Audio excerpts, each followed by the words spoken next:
So this template is one that you could use in your classes just to create a sort of escape room type of activity.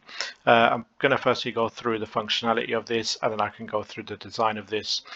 So you've got the title, which you can obviously change by just clicking and changing the title. You've got your instructions. You've got this, which is asking for the team members. I've actually made this required questions, so students need to answer this. If you wanted to change the type of question, you've got short answer.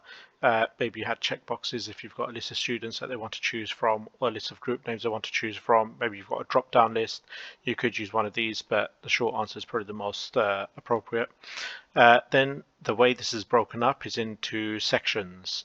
So the sections would be the area where they would need to enter a question in order to be able to go on to the next section. Now, the way this has been done, again, I've got my title, a bit of information if you want it. I've got only one question in each section. And I've question here. So you'd obviously replace this with your question. In my case, I've got a short answer. You could have a multiple choice, checkbox, or drop down.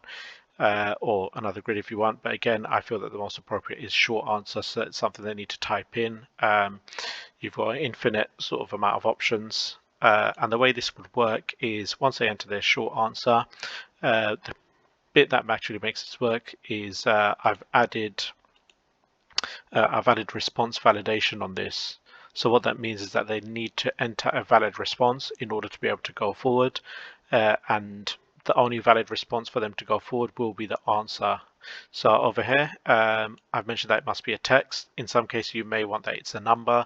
You may want that it's a particular length or a regular expression, but length would obviously mean that it needs to be a certain number of characters or so, which is not necessarily one, or you want text to make sure that it's a specific piece of text that's been entered, or obviously if it's maybe something which is more maths related, you may want to use a number, and the text must contain, here's a few other options that you have, that it must contain must be a URL or email. Doesn't contain something. In this case, I'm going to use contain.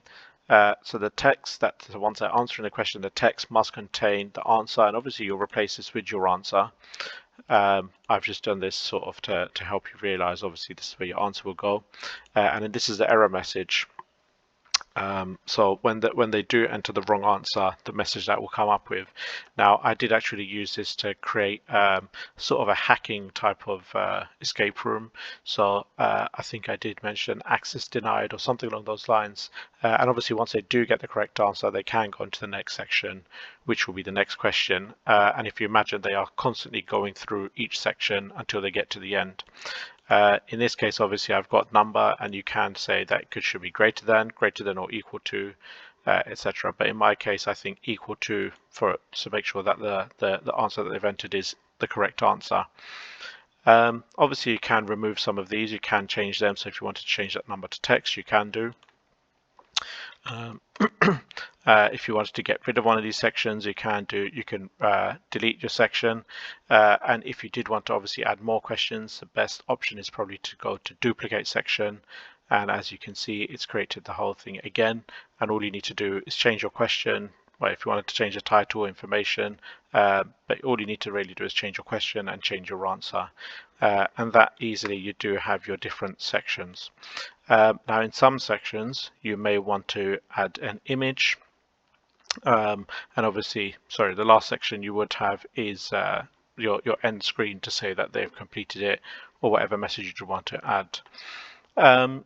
Now, in some of these sections, you may want to add images. You can add these to your question. So, for example, all you do is simply come here, you'd add your image that you'd want to, for example, and that should then load up. Okay, so that's come into my question. Or sorry, this actually add this as an image, so you may want to add this on top, so this would be a part of your question itself as well. So you can go to add image, you can upload an image, you can go through webcam, by the URL, photos if you have them from your Google Drive, or you can go to Google Images. So obviously it depends, you may want to have it subject related, maybe you want to have it something for the quiz. If it was a hacking one, I may have hacking screens.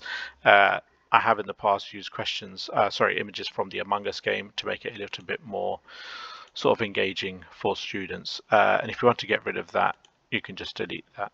Okay, so that's quite easy to set up. I've given you guys a template, you could use that. Now, in order to make this a little bit more sort of changing the look of this, you've got your different text styles you can change, and these actually go through your Google Fonts, so you could add more fonts if you wanted. One thing you may want to do is you may want to go into something like ChatGPT or Gemini and ask a question saying that I want to create a quiz with this sort of theme or with this sort of style, which Google font would you recommend, and it may recommend a few from here. You can change your colors here. If you wanted to add more colors, you could just go to add a custom color, choose the color you want, and again you could ask Google Gemini, or you could ask ChatGPT for which hex code they recommend. Once they recommend the hex code, you can just put it straight into there and you can add it, or you can find your color that you want from here. Okay, and then once you've got that, that's added, and obviously you do have the sort of different tones within that color scheme. You could add a header image if you wanted. Again, we can add this. They do have this certain themes. I could upload some or go to photos. So there may be a theme that you want, and that should add it at the top there. And again, it does sort of give it a little bit of a theme as well.